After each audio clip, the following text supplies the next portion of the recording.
there I was a few years before, and I remember me smiling at the guests who are talking and listening to their words and getting inspired by their words. And probably I took few of their, I have a great, I think I'll talk in Kannada because ಹತ್ರ ಅನ್ಸುತ್ತೆ ಮಾತಾಡೋದಕ್ಕೂ ಕೂಡ, ಭಾವನೆ ಹಂಚಿಕೊಳ್ಳೋದಕ್ಕೂ ಕೂಡ. So ಹಾಗಾಗಿ ನಾನು lucky person ಅಂತ ಅನ್ಕೊಳ್ತೀನಿ. ಏನಕ್ಕೆ ಅಂತಂತಂದ್ರೆ, ನಾನು ತುಂಬಾ ದೊಡ್ಡ ದೊಡ್ಡ ವ್ಯಕ್ತಿಗಳನ್ನ ನನ್ನ ಜೀವನದಲ್ಲಿ ಅವರ ಭಾವ, ಅವರ ಡಿಸಿಪ್ಲಿನ್ ಆಗಿರ್ಬೋದು ಅಥವಾ ಅವರ ಜೀವನ ಶೈಲಿ ಆಗಿರಬಹುದು, ಎಲ್ಲವುದನ್ನು ಗಮನಿಸ್ತಾ ಬರೋ ಹಂಗೆ ಹತ್ತಿರದಲ್ಲಿ ಸಿಗ್ತಾ ಇದ್ರು ನನಗೆ. ಸಾಹಿತ್ಯ ಲೋಕ ಆಗಿರಬಹುದು ಅಥವಾ ಸಿನಿಮಾ ಪ್ರಪಂಚ ಆಗಿರಬಹುದು, ಎಲ್ಲವುದ್ರಲ್ಲೂ ಒಂದೊಂದು ಛಾಪು ಮೂಡಿಸಿರೋ ಅಂತಹ ಅವ್ರ ಜೊತೆಗೆ ನಾನು ಬೆಳೆದೆ. ಅದರಲ್ಲೂ ನಮ್ಮ ತಂದೆ ನನಗೆ ಎಲ್ಲರಿಗೂ ಗಾಡ್ ಫಾದರ್ ಅಂತ ಯಾರೋ ಒಬ್ರು ಇದ್ದಾರೆ ಅಂತಂದ್ರೆ ಅವ್ರು ನನಗೆ ಫಾದರೇ ಆಗಿದ್ರು. ಸೊ ಅವರು ಗಾಡು ಆಗಿದ್ರು ನನಗೆ. ಸೊ ಹಾಗಾಗಿ I have a great experience of me learning every part of. ನನ್ನನ್ನು ಒಂದು ಭಾಗಕ್ಕೆ ಅಂತ ಬಿಡಲಿಲ್ಲ, ಒಂದು ಸೀಮಿತಕ್ಕೆ ಅಂತ ಅವರು ಕೂರಿಸ್ಲೇ ಇಲ್ಲ ಯಾವತ್ತೂ ನನ್ನನ್ನೆಲ್ಲದಕ್ಕೂ. I am telling all the youngsters here, I think we have to explore lot of in fact ಒಂದೇ ಒಂದು ಟೆಕ್ಸ್ಟ್ ಬುಕ್ ವರ್ಮ್ಸ್ ಆಗದೆ we should also become very practically. ಏನು ಹೊರಗಿನ ಜಗತ್ತೇನು, ಪ್ರಪಂಚ ಏನು ಅನ್ನೋದನ್ನ ತಿಳ್ಕೊಳ್ಬೇಕು, ಜಾಸ್ತಿ ಓದಬೇಕು ಅಂತ. I think we should visit libraries more then carrying mobiles at our hands. So ಓದು ಅನ್ನೋದು ಒಂದು ದೊಡ್ಡ ಭಂಡಾರ. ಅದು ಎಲ್ಲಿ, ಹೆಂಗೆ, ಯಾವಾಗ, ಯಾವ ಪುಸ್ತಕದಲ್ಲಿ ಸಿಗುತ್ತೆ ಅನ್ನೋದು ನಮಗೆ ಗೊತ್ತಿರೋದಿಲ್ಲ. ಸೊ ಹಾಗಾಗಿ ನಾವು ಓದೋದನ್ನ ಅಭ್ಯಾಸ ಮಾಡ್ಕೊಳ್ಬೇಕು, ನೆಗ್ಲೆಕ್ಟ್ ಮಾಡಬಾರ್ದು. Not just textbooks but also I think one of the student here just told about the ಬುಕ್ಕಿನ ಪ್ರಾಮುಖ್ಯತೆ ಏನು ಅನ್ನೋದನ್ನ ಲೈಬ್ರರಿ ಮೂಲಕ ಒಬ್ರು ಡೊನೇಟ್ ಮಾಡಿದ್ದಾರೆ ಅಂತ ಹೇಳಿದ್ರು. ಸೊ ಈ ಥರದವ್ರು ಬರಬೇಕು, ಬೆಳಿಬೇಕು. ಆ್ಯಂಡ್ ಈ ಶಾಲೆ ಬಗ್ಗೆ ಮಾತಾಡೋದಾದ್ರೆ, ಐ ಆಮ್ ಸೀಯಿಂಗ್ ಇವಾಗ ಫಸ್ಟಿಂದ ನಾನು ನೋಡ್ಕೊಂಡು ಬಂದೆ, ಎಷ್ಟು ಆರ್ಗನೈಸ್ಡ್ ಆಗಿ ಸ್ಟೂಡೆಂಟ್ಸ್ ಮಾತಾಡಿದ್ರು, ಎಷ್ಟು ಚೆನ್ನಾಗಿ ಮಾತಾಡಿದ್ರು, ಎಷ್ಟು ಚೆನ್ನಾಗಿ ಪ್ರೊನೌನ್ಸಿಯೇಷನ್ಸ್ ಎಷ್ಟು ಚೆನ್ನಾಗಿತ್ತು. I have to address and tell about his enthusiasm and his dedication doctor Sanjeev ಅವ್ರ ಸರ್ಗೆ.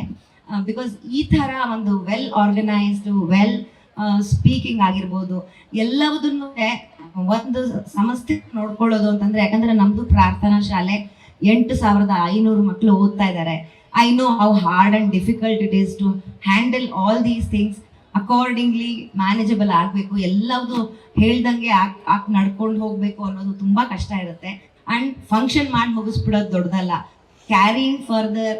ಅಂಡ್ ಆಲ್ಸೋ ಹೆಂಗಾಗ್ಬಿಡುತ್ತೆ ಅಂದ್ರೆ, ದಿನ it's a new day for, I am sure to doctor and principal ಸರ್ಗೆ, it's every day is a new day for him and a new experience. ಅದಕ್ಕೆ ನೀವು ಎಲ್ಲರೂ ಹೀಗೆ beautifully you are shaping up your lives. And I wish you all the students here, ಎಲ್ಲರ life bright and beautiful ಆಗಲಿ. I heard also that this Siddhartha engineering, ಈ college ಏನು ಮಾಡ್ತಾ ಇದೆ ಅಂತಂದರೆ, there are at least I am also proud to say, ಪ್ರಾರ್ಥನಾನು ಇದೇ ಮಾಡ್ತಾ ಇದೆ, ನಮ್ಮ ಪ್ರಾರ್ಥನಾ ಶಾಲೆಯಲ್ಲೂ ಇದೇ ನಡೀತಾ ಇದೆ. ಅಟ್ಲೀಸ್ಟ್ 40% ಆಫ್ ದ ಸ್ಟೂಡೆಂಟ್ಸಿಗೆ ಕಡಿಮೆ ಫೀಸ್ ಆಗಿರ್ಬೋದು ಅಥವಾ ಫ್ರೀ ಎಜುಕೇಶನ್ ಆಗಿರ್ಬೋದು ಸಿದ್ಧಾರ್ಥ ಕೂಡ ಕೊಡ್ತಾ ಇದೆ ಅಂತ ಕೇಳಿ ನನಗೆ ಬಹಳ ಖುಷಿ ಆಯಿತು. ಯಾಕಂದರೆ ನಾವು ಅವ್ರನ್ನ ಓದೋ ಹಂಬಲ ಇರೋರನ್ನ ನಾವು ಮುಂದೆ ತರದೇ ಇದ್ರೆ ನಾವು ಫೇಲ್ ಆಗ್ತೀವಿ, we will be the failures ಅಂತ ನನ್ನ ಭಾವನೆ. ಮತ್ತೆ ಇಲ್ಲಿ ಕೂತಿರೋಂಥ ಎಲ್ಲರೂ ಸಾಧಕರೇ, ಎಲ್ಲರೂ ಅವರ ಬದುಕಿನಲ್ಲಿ ಒಂದಲ್ಲ ಒಂದು ಏರುಪೇರುಗಳನ್ನ ನೋಡ್ಕೊಂಡು ಬಂದು ಅದನ್ನ ಅನುಭವಿಸಿ ಅದರಿಂದ ಅರ್ಥ ಮಾಡಿಕೊಂಡು ಅದರಿಂದ ಕಲ್ತಿದ್ದಾರೆ, ತಪ್ಪುಗಳನ್ನ ತಿದ್ಕೊಂಡಿದ್ದಾರೆ. ಹಾಗೆ ನಿಮ್ಮ ಲೈಫಲ್ಲೂ when you become a very good personality, a famous personality, I am very sure ನೀವೆಲ್ಲರೂ ಒಂದಲ್ಲ ಒಂದು ದಿವಸ ಇದೇ ಥರ ನಮ್ಗಳ ಥರ ಕೂತ್ಕೊಂಡು ಅಥವಾ ಸ್ಟೇಜ್ ಮೇಲೆ ಕೂತ್ಕೊಳ್ಳೋಂಗೆ ಆಗ್ತೀರಿ. ಆಲ್ರೆಡಿ ಎಷ್ಟೊಂದು ಐ ವಾಸ್ ಸೀಯಿಂಗ್ ನಿಮ್ಗಳ ಸ್ಟೂಡೆಂಟ್ಸು, ನೀವು ಸೈನ್ಸ್ ಡಿಪಾರ್ಟ್ಮೆಂಟಲ್ಲಿ ಅಥವಾ ಆಗಿರ್ಬೋದು, ಇಂಜಿನಿಯರಿಂಗ್ ಡಿಪಾರ್ಟ್ಮೆಂಟಲ್ಲಿ ಆಗಿರ್ಬೋದು, ಎಲ್ಲ ಎಷ್ಟೊಂದು ಆಲ್ರೆಡಿ ಪ್ರಾಜೆಕ್ಟ್ಗಳನ್ನ ಮಾಡಿದ್ದೀರಾ. So I am very proud of all of the students of Siddhartha college, engineering college. And ಇದನ್ನು ಹೇಳ್ತೀನಿ. ಆ್ಯಂಡ್ ಆಲ್ಸೋ ನಾನು ಹೇಳೋ ನನ್ನ ಎಕ್ಸ್ಪೀರಿಯನ್ಸಲ್ಲಿ ನನಗೆ ಹಿಂಗೆ ಆಗಿದ್ದು. ನನಗೆ ಅಪ್ಪ ನನಗೆ ಓದಬೇಕು ಅಂತ ಇನ್ನು ನೆಕ್ಸ್ಟ್ PG ಮಾಡಬೇಕು ಅನ್ನೋ ಆಸೆ ಇತ್ತು. ಬಟ್ ನಮ್ಮ ಅಪ್ಪಂಗೆ ನನ್ನನ್ನು ಎಲ್ಲೂ ಬಿಟ್ಕೊಡೋಕೆ ಇಷ್ಟ ಇರಲಿಲ್ಲ. ಅಂದರೆ ಯಾವ ಊರಿಗಾಗಲಿ ಎಲ್ಲೂ ಬೇಡ. ಆ್ಯಂಡ್ ಆಲ್ಸೋ ಹೈ ಬ್ಯಾಂಗ್ಳೂರ್ ಅನ್ನೋದೇ ಒಂದು ಯೂನಿವರ್ಸಿಟಿ, ನೀನು ಇಲ್ಲಿ ಬಂದು ಕಲ್ತ್ಕೊಂಡ್ರೆ ನೀನು ಎಲ್ಲದೂ ಕಲ್ತಂಗೆ ಆಗುತ್ತೆ, ಸುಮ್ಮನೆ ಬಾಯಿ ಮುಚ್ಕೊಂಡು ಕೆಲ್ಸಕ್ಕೆ ಬಾ ಅಂತ ಅಂದರು. 1,500 ಕೆಲಸಕ್ಕೆ ನಾನು ಸ್ಟಾಫ್ 1,500ಕ್ಕೆ ನಾನು ಸ್ಟಾಫ್ ಆಗಲ್ಲಿ ಹೋಗಿ ಸೇರಿಕೊಂಡೆ. ನಾನು first day I went at 9:30. ನನಗೆ ಈವ್ನಿಂಗ್ ಡಿಸಿಪ್ಲಿನ್ ಅಂದರೆ ಏನು ಅಂತ ಹೇಳಕ್ಕೆ ಅಂತ ಹೊರಟಿದ್ದೀನಿ ನಾನು. ಡಿಸಿಪ್ಲಿನ್ ಅಂದರೆ ಏನು ಅಂತ ಹೇಳಕ್ಕೆ ಅಂತ, ಹೌ ಐ ಲರ್ನ್ಡ್ ಅಂತ. ಸೊ ಆವಾಗ ನಾನು ಅಪ್ಪನೇ ತಾನೇ ಬಿಡು ಪರವಾಗಿಲ್ಲ ಅಂತ ಹೇಳಿ 10 ಗಂಟೆ ಹಂಗೆ ಹೋದೆ. 9:30ಗೆ ಆ್ಯಕ್ಚುಲಿ ಎಲ್ಲರೂ ಲಾಗಿನ್ ಆಗಬೇಕು, ಆಫೀಸಲ್ಲಿ ಇರಬೇಕು. ನಾನು 10 ಗಂಟೆಗೆ ಹೋದೆ. ಇಷ್ಟೇ ಅವ್ರು ನನಗೆ ಹೇಳಿದ ಮಾತು, ಒಂದೇ ಮಾತು, ನಾನು ದೇವೇಗೌಡನೂ ಅಲ್ಲ, ನೀನು ಕುಮಾರಸ್ವಾಮಿನೂ ಅಲ್ಲ, ನಾನು ಹೇಳಿದ ಟೈಮು ಕರೆಕ್ಟಾಗಿ ಬರಬೇಕು, ನಾನು 1,500 ಸಂಬಳ ಕೊಡ್ತೀನಿ, ನೀನು ಸ್ಟಾಫು ಅಂತ. 4 ಗೋಡೆ ಚೇಂಬರ್ ಒಳಗಡೆ ಮಾತ್ರ ನನಗೆ ಅಪ್ಪ ಆಗಿರ್ತಿದ್ರು ಅವರು, ಮನೇಲಿ ಅಪ್ಪ ಆಗಿರ್ತಿದ್ರು, ಬಟ್ ಆಫೀಸಲ್ಲಿ ಅವ್ರು ನನಗೆ ಬಾಸೇ ಆಗಿರ್ತಿದ್ರು. ಸೊ ಹಾಗಾಗಿ ಅಲ್ಲಿಂದ ನನ್ನನ್ನು ಎಲ್ಲ ಡಿಪಾರ್ಟ್ಮೆಂಟಲ್ಲಿ ಅಕೌಂಟ್ಸ್ ಕಲಿಸಿದ್ರು, ಟ್ಯಾಲಿ ಬರ್ತಿರ್ಲಿಲ್ಲ, ಎಕ್ಸೆಲ್ ಶೀಟ್ ಮಾಡೋಕ್ಕೆ ಬರ್ತಿರ್ಲಿಲ್ಲ, ಇದೆಲ್ಲ ಎಲ್ಲದೂ ಕಲಿಸಿದ್ರು, which was not needed. I waited probably for almost a year. ನನಗೆ ಅವರು ರಿಪೋರ್ಟಿಂಗ್ಗೆ ಕಳಿಸ್ಲೇ ಇಲ್ಲ. ನಾನು ಓದಿರೋ ಜರ್ನಲಿಸಮು, ಸೈಕಾಲಜಿ, ಅಟ್ಲೀಸ್ಟ್ ಆರ್ಟಿಕಲ್ ಆದರೂ ಬರ್ಕೊಡ್ತೀನಿ ಅಂತ ಹೇಳಿದ್ರೆ ಅದಕ್ಕೂ ಅವರು ನೋ, ಯು ಗೋ ಟು ಪ್ರಾರ್ಥನಾ ಸ್ಕೂಲ್ಗೆ ಹೋಗ್ಬಿಟ್ಟು ಅಡ್ಮಿಷನ್ಸ್ನ ಹೇಗಾಗತ್ತೆ ಅಂತ ನೋಡ್ಕೊಂತ ಪ್ರಾರ್ಥನಾ ಸ್ಕೂಲಲ್ಲಿ 3 months ಕೆಲಸ ಮಾಡಿಸಿದ್ರು. ಹೀಗೆ ಒಂದೊಂದು ಕುರ್ಚಿ ಮೇಲೂ ಕೂರಿಸಿ ಸರ್ಕ್ಯುಲೇಷನ್ನು, ಏಜೆಂಟ್ರು, ಎಲ್ಲರ ಹೇಗೆ ವ್ಯವಹಾರ ಆಗುತ್ತೆ, ಬಿಸ್ನೆಸ್ ಹೇಗಾಗತ್ತೆ ಅಂತ. Then one day I bursted, I start crying.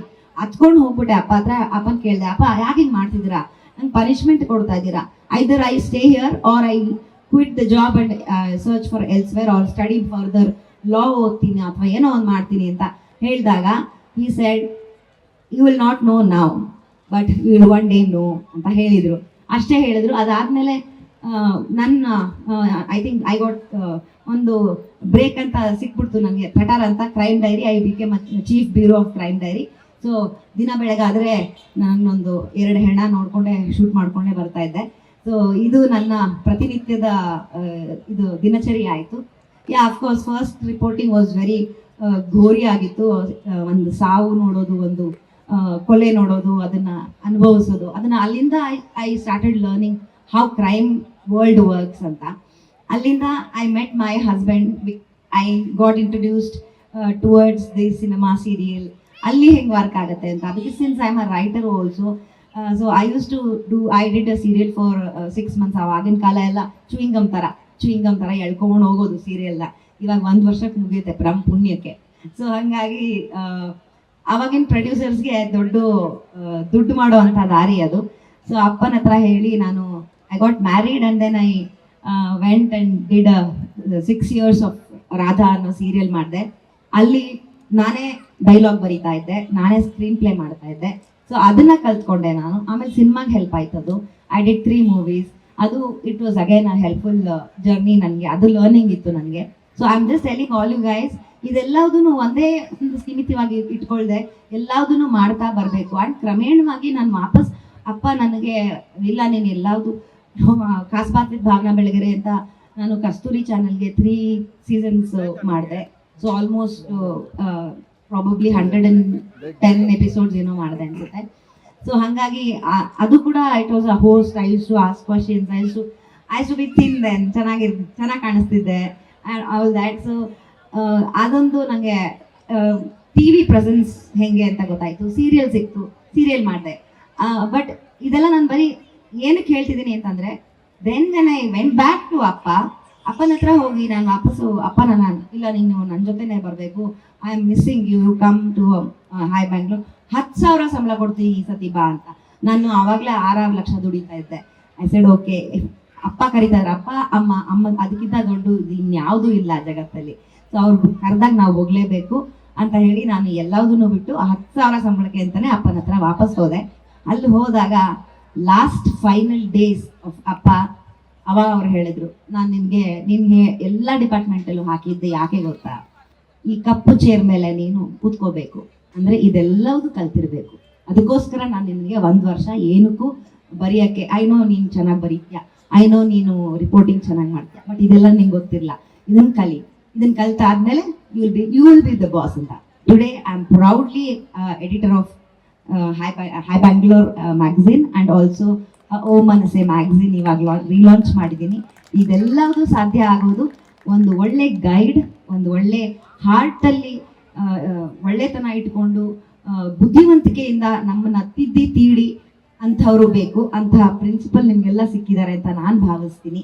So ಹಾಗಾಗಿ ನಿಮ್ಗೆಲ್ಲರಿಗೂ ಒಳ್ಳೇದಾಗಲಿ, ಕಾಲೇಜಿಗೂ ಅಷ್ಟೇ ಒಳ್ಳೇದಾಗಲಿ, ಇನ್ನೂ ಜಾಸ್ತಿ ಅಡ್ಮಿಷನ್ಸ್ ಆಗಲಿ, ಜಾಸ್ತಿ ಏನು ಲೀಡರ್ಶಿಪ್ಸ್ ಕ್ವಾಲಿಟಿಗಳು ನಿಮ್ಗಳಿಗೆಲ್ಲರಿಗೂ ಬರಲಿ, ಆಮೇಲೆ ಅಚೀವ್ಮೆಂಟ್ಸ್ ಅವಾರ್ಡ್ಸ್ಗಳು ಬರಲಿ, ಎಲ್ಲ ಸಕ್ಸಸ್ಗಳು ನಿಮ್ಮ ತೆಕ್ಕೆಗೆ ಬಂದು ಬೀಳಲಿ ಅಂತ ನಾನಿಲ್ಲಿ ಹೇಳಕ್ಕೆ ಇಷ್ಟಪಡ್ತಿದ್ದೀನಿ. ಥ್ಯಾಂಕ್ ಯು ವೆರಿ ಮಚ್ ಈ ಆಪರ್ಚುನಿಟಿ ನನಗೆ ಮಾತಾಡಲಿಕ್ಕೆ.